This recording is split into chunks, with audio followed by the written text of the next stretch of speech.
Una partita dal doppio volto, nei primi due quarti i padroni di casa sono riusciti a ingabbiare Agrigento, poi i biancazzurri sono venuti fuori grazie a una difesa solida e un gioco fluido.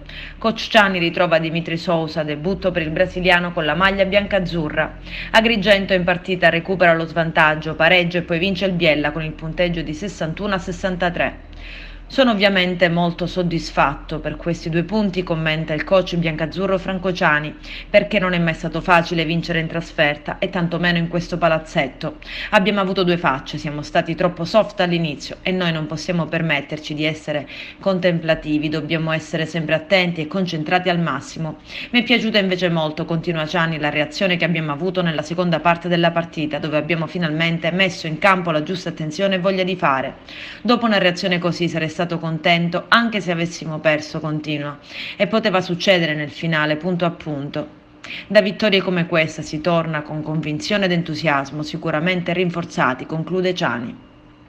Ed archiviata la seconda giornata di campionato, adesso la Fortitudo torna ad allenarsi in vista della sfida contro l'Eurobasket Roma.